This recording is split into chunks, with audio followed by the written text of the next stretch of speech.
Muraho neza ndabakunda mu izina rya Yesu Kristo. Uyu munsi tugiye kuganira ku ngingo imaze iminsi ivugwa cyane hirya no hino, ariyo yitwa irangamuntu koranabuhanga. Abantu barimo kwihuza n'ikimenyetso 666.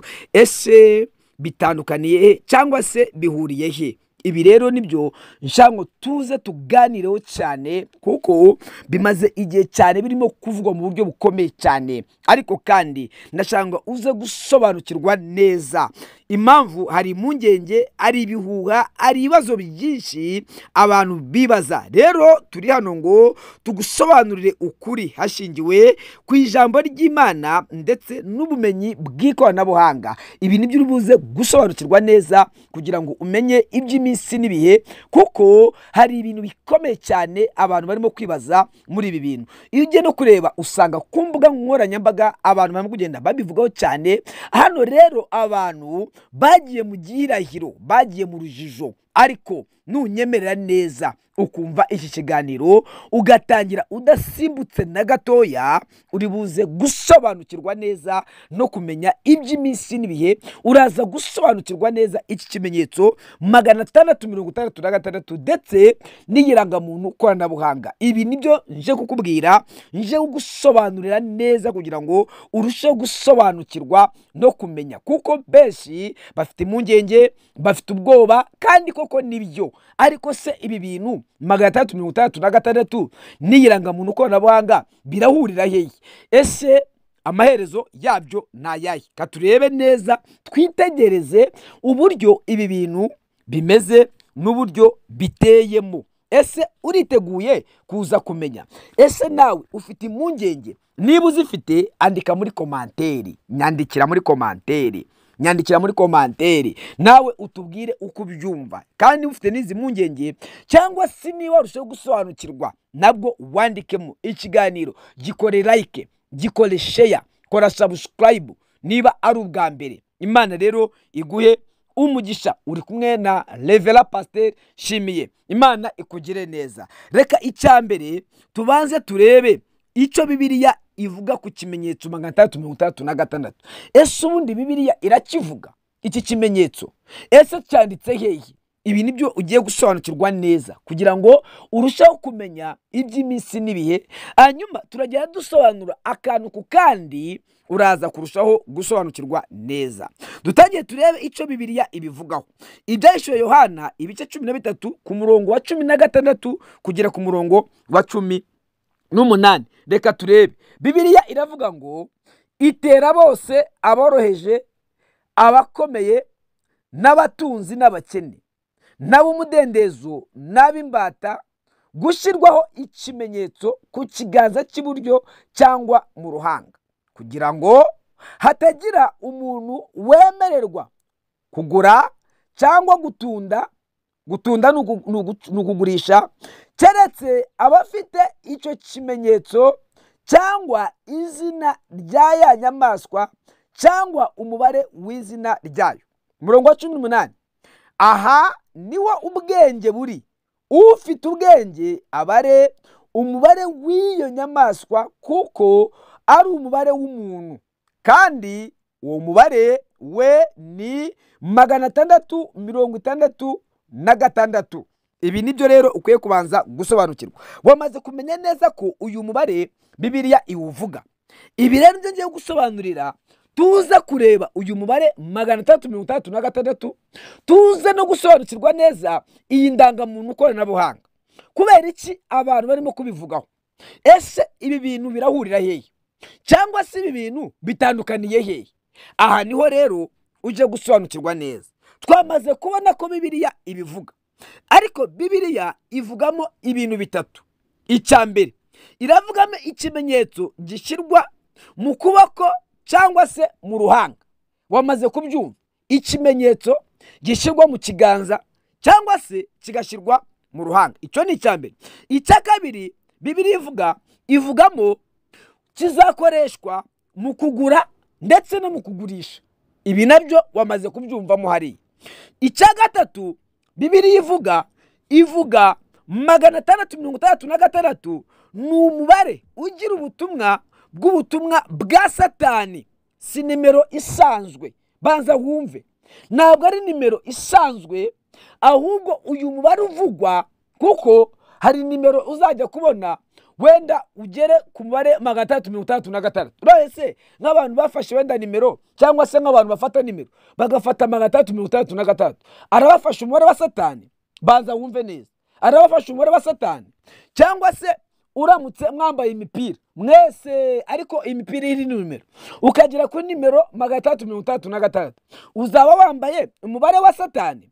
Iyi ni imibare isanzwe, ariko noneho uyu mubare banza wumve iki kimenyetso, ntabwo ari umubare usanzwe, ntabwo ari nimero 336, ahubwo uyu mubare 336 ni umubare w'ubutumwa. Banza wumve, ni message ariko ifite ubutumwa bwa Satani, apana nimero isanzwe. Banza wumve neza cyane, ubanza usobanukirwe, kuko ana uzajya wenda mu isoko usanga wenda ugiye kugura umupira cyangwa se ishati yanditseho 666, ariko se koko azaba ari umubare wa Satani uyu mupira ugiye kwambara?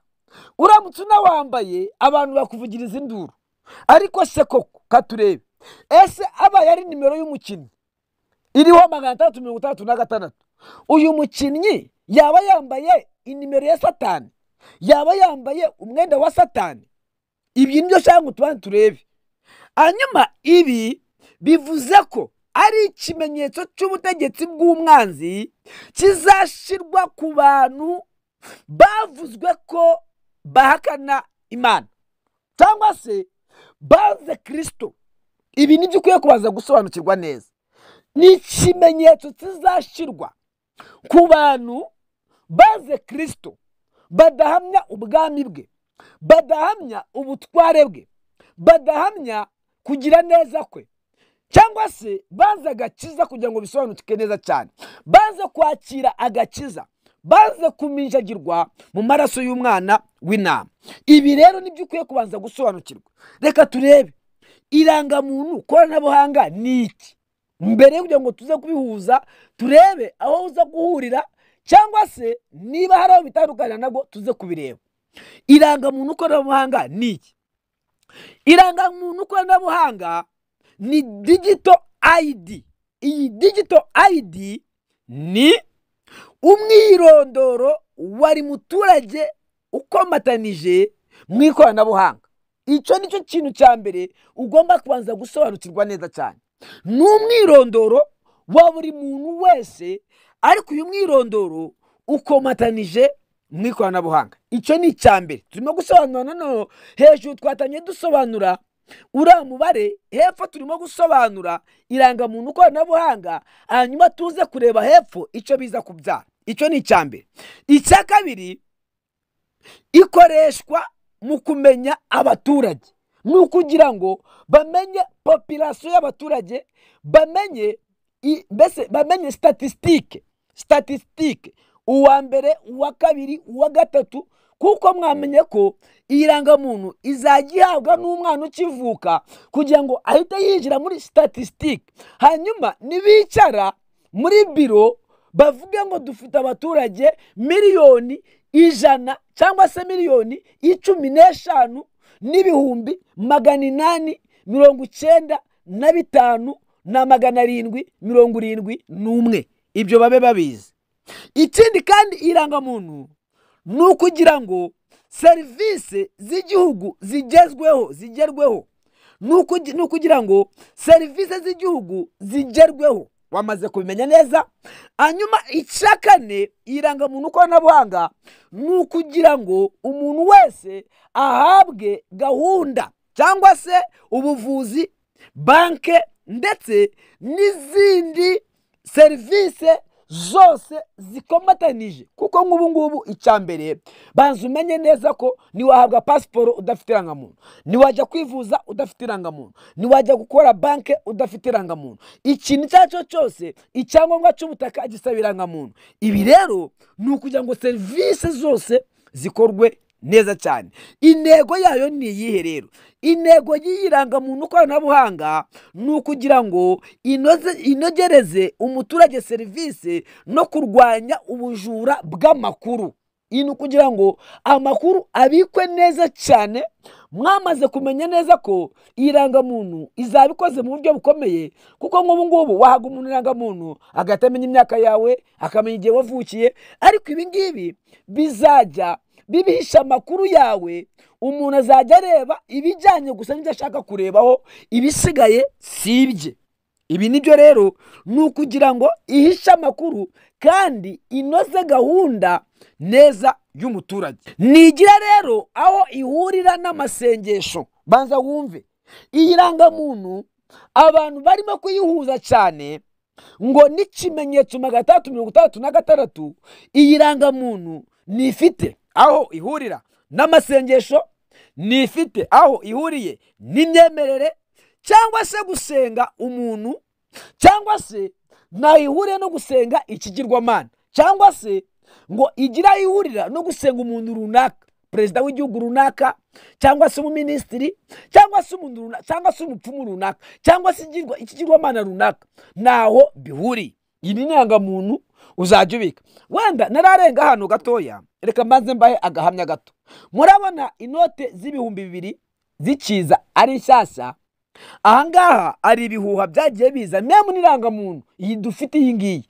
Abantu benshi basenga b'abarokore, ariko man abarokore Imana izaba kumenya ibyanditswe byera. Abarokore Imana ibahe kumenya ibyanditswe byera, murushaho gusobanukirwa, muve mu tuntu tw'abahanuzi b'abafuti, muve mu bintu by'abigisha baje batarasomye ibyanditswe byera. Ibi bintu muve mu buyobe burenze ukwemera. Izi nyigisho nazi aho abantu bazikura batarasomye Bibiliya, cyangwa se nibura batarize sikatoloji. Ibintu by'Imana bifite formule, nta no kubihanura kundi gusanzwe, ahubwo uzajya mu ijuru ni wowe ku giti cyawe, ni uburenganzira bwawe, no kutarijyamo ni uburenganzira bwawe. Nta muntu n'umwe uzakubuza kujya mu ijuru kereka wowe ubwawe utabishaka. Nutizera Kristo Yesu nk'umwami n'umukiza wawe, ugakora ibyaha ukabinywa nk'amazi, ukabigotomera nk'ungwa fanta, nk'ungwa koka ya orange cyangwa se orange, ni wowe wenyine ubwawe uzabyitera. Hanyuma uwo muhungu ntabwo ndibuze kumuvuga amazina, yanga gufata irangamuntu, yanga gufata inote za 2 ngo n'iz'abadayimoni, irangamuntu ngo n'iy'abadayimoni. Ujya kugira ngo azakore ubukwe, ubu yarayifashe kugira ngo azakore ubukwe, urabizi byaramugoye, bisaba ngombwa ko abanza gusubira aho avuka kujya gufata irangamuntu kubera ubuyobe. Uzi kugira ngo afate inote ya 2 yarejyaga ibiboga bitogosheje bibi bibishe, bimwe bya bindi bimwe byimeze nibyo yaryaga gusa, ageraho ashaka kurwara bwaki, yaranze gufata amafaranga ngo n'ay'abadayimoni. None uyu munsi asigaye yigwa yarwanira, ariko reka mbabwire ubuyobe ni bubi Imana. Hanyuma rero reka turebe impamvu abantu bayihuza na 366. Kubera iki ubundi abantu bayihuza? Ni ukubera iki? Reka tubirebere hamwe rero. Abantu bamwe baravuga bati niko Satani atangiye kudushyiraho ikimenyetso. Bamwe niko bavuga ko Satani yatangiye gushyiraho abantu ikimenyetso.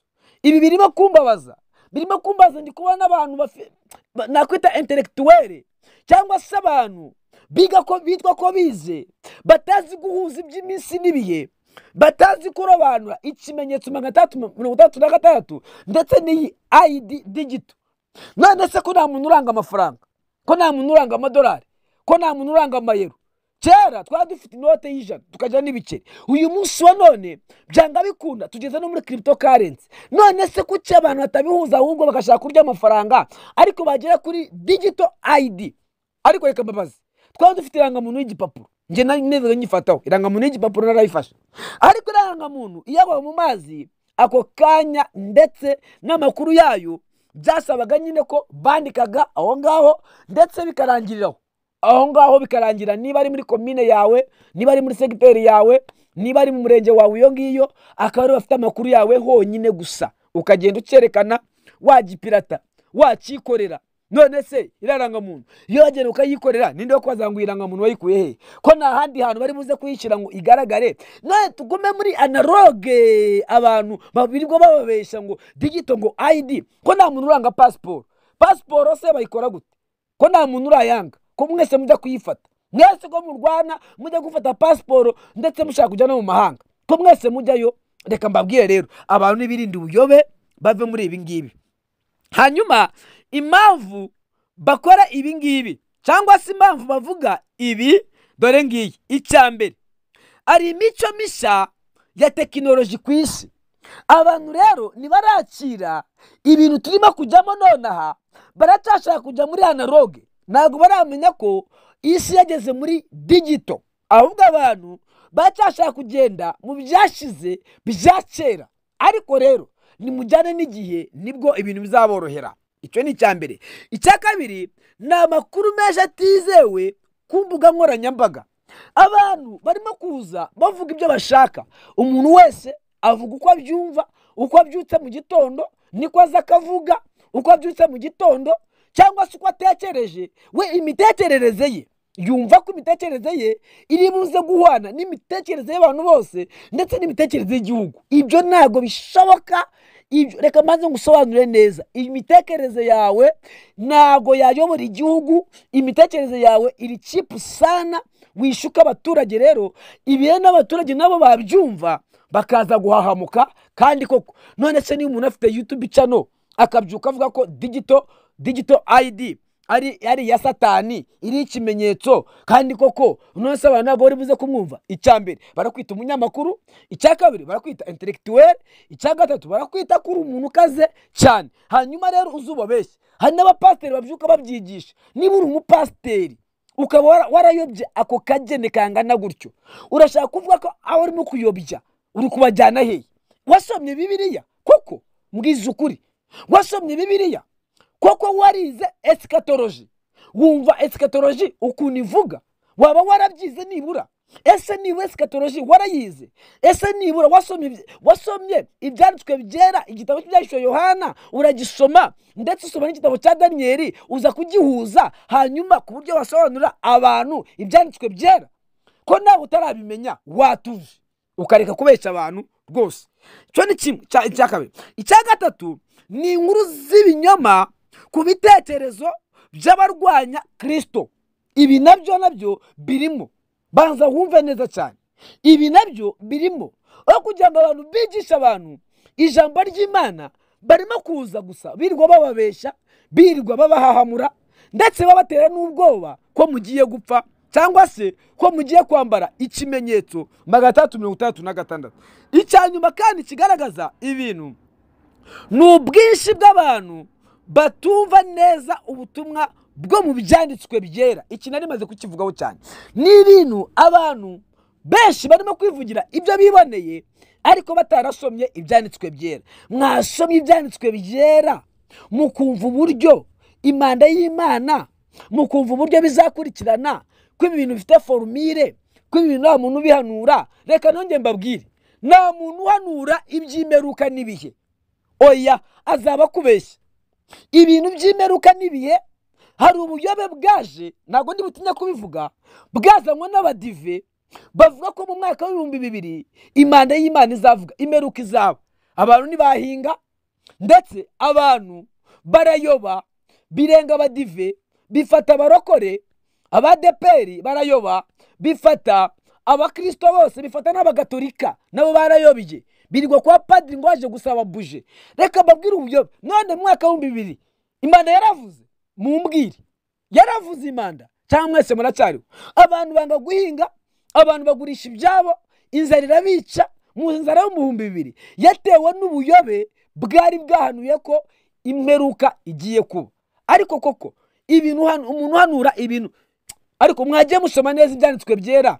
mukumva uburyo bikurikirana mukumva uburyo biteye mukumva uburyo bizagenda neza mukumva uburyo akantu kukandi kari mwambabariye koko mugasoma ibyanditswe byera ubutaha ni ingaruka nzababwira uburyo ibi bintu bizakurikirana hanyuma ngubwiye n'icyo usabwa wowe kugira ngo uzabe mu bwami bw'Imana. Kuko n'ubu mbona abantu ngo bavuga ko basenga, ndetse n'abasenga n'abapasitoro benshi nta cyizere bifitiye, nabo mbona naho bahagaze nabo. Uzi ko abapasiteri benshi nabo badafite aho bahagaze. Uzi ikibitera? Nuko batasomye ibyanditswe byera, cyangwa se ngo baze bamenye uko gahunda zizakurikirana. Mureke mbabwire, nk'uko kare bayishakira ubuso bwa kare ni kote fois kote, nubwo buso bwa kare. Iyo ni formule y'imibare idahinduka. Ni ibintu by'Imana rero, umuntu uzongera guhanurira ngo iby'imanda ngo iby'imperuka azaba kubeshya. Bifite formule yabyo uko bikurikirana, ni ingaruka nzaza mbibabwire neza. Hanyuma rero reka turebe ibi bintu. Nyamara hari itandukaniro cyane rinini, ibyo twavugaga cyane hejuru twabivuze, ariko mbaze nkubwire ngo hari itandukaniro rinini ndetse ritandukanye n'ibyo abantu bavuga. Iri tandukaniro katurebe. Iri tandukaniro ni irihe? Katurebe irangamuntu. Nge nakoze imbonerahamwe, nawe nari kwigukorera ariko ntabwo uri buze gukunda, ariko binkundiye reka ndaza kuyishyira kuri iyi mbonerahamwe, ndaza nyishyire kuri thumbnail, ndaza nyishyire kuri thumbnail, ndaza kuyishyiraho hanyuma usobanukirwe neza, uri buze gusoma usobanukirwe neza. Indangamuntu koranabuhanga uruhande rumwe, hanyuma wumve uko bitandukana. Ikimenyetso 336 nakoze imbonerahamwe ndayishushanya. Ibi rero nibyo ukwiye kubanza gusobanukirwa neza cyane. Hanyuma irangamuntu ko ubanza wumva aho bitandukanira. Irangamuntu koranabuhanga ni tekinoloji y'u Rwanda cyangwa se y'isi, ariko ikimenyetso 336 ni gahunda ya Satani. Wabanze wumva aho bitandukaniye. Uri kumva neza? Ndajya mvuga akantu ngasobanure wumva aho bitandukaniye. Indangamuntu koranabuhanga ni tekinoloji y'u Rwanda cyangwa se y'isi yose. Hanyuma hirya ikimenyetso 336 aho bitandukaniye ni gahunda ya Satani. Urumva bihuriye hehe? Hanyuma hepfo irangamuntu koranabuhanga itangwa n'igihugu, ni igihugu cyitanga. Ikimenyetso 336 itangwa n'ubutegetsi bwa Satani bwo mu bihe bya nyuma. Ahangaha iyo uvuze ubutegetsi bwa Satani hita wumva Antikristo. Antikristo azaza ryari? Antikristo azaza itorero ryaragiye, ntabwo itorero rizaba kiri ku isi. Aha niho rero abayobe baza kuyobereza intama, rimwe na rimwe bakaza kuvangira leta kubera ko batazi ibyanditswe byera. Mana yanjye we, bakaza kubihuza bakakubwira ko uzafata ikimenyetso ngo bagiye gucira ngo mu ruhanga ngo mu rutoki. Ariko mana yanjye koko, none sitoro ryaragiye tubimenye. Niba ryaragiye nawe warasigaye, wowe ubyigisha ubwo warasigaye nawe. None si ukuvuga iki ko wasigaye nawe? Nicyo urimo kwigisha abantu? Niba koko ari 336, niba tugiye kwakira ikimenyetso nawe ubwawe waba warasigaye. Icya kabiri, iki kimenyetso maze mumenye neza ko nta muntu n'umwe bazagishiraho ku gahato, ni wowe ubwawe uzakijyanamwo. Kandi wibuke neza ko abantu bazagishirwaho ni abantu bazaba barahakanye Kristo. None niba wigisha abantu by'ibimenyetso ko nawe waba warasigaye, ubwo uri kwigisha ibiki? Wirirwa ubesha abantu gusa. Hepfo indangamuntu koranabuhanga, irangamuntu koranabuhanga ni itegeka gusenga icyo utazi. Oya. Hanyuma aho bitandukanye n'ikimenyetso 336, ikimenyetso 336 gitegeka gusenga ikinyoma no kwihakana Imana. Ahangaha bazabanza bakubwira ngo urihakana Imana tukigushyiraho, hanyuma uvuga ngo ndayihakana nimucishireho. Nuvuga ngo ndayemera, icyo gihe uzicwa. Ahangaha ni handi birivuga ngo nabazacungurwa n'amaraso yabo. Abazacungurwa n'amaraso yabo rero niba abandi bazaza itorero ryagize gute ryaragiye. Antikristo nyirizina niwe uzaba uyoboye isi. Aha kandi indangamuntu koranabuhanga ni dokima y'identite, ni dokumenti yawe ubika. Ariko ikimenyetso 336 bitandukanye na ID ni ikimenyetso cyo kwemera Satani. Bazakigushyiraho. Baza wumve, iyi ni digital ID, iyi ni dokumenti ubika mu ikofi, ubika mu isakame, ubika mu isakoshi. Ariko ikimenyetso 366 uzaba ugifite mu kiganza, uzaba ukigendana ahantu hose cyangwa se mu ruhanga, kivuga ngo jyewe makana Imana nemera Satani. Kandi indangamuntu ID y'ikoranabuhanga, digital ID, ntabwo ari umubare 666. Oya, aho bitandukanira n'iki kimenyetso 366, 366 ni umubare urimo ubutumwa bwa Satani, bw'umwanzi. Uyu mubare ntabwo ari umubare ko twabisobanuye hejuru, ahubwo ni message ya Satani. Kandi ahandi bitandukaniye kuri iki kimenyetso digital ID, igamije serivisi n'umutekano w'umuntu cyangwa se w'umuturarwanda. Hanyuma aho biza gutandukanira n'ikimenyetso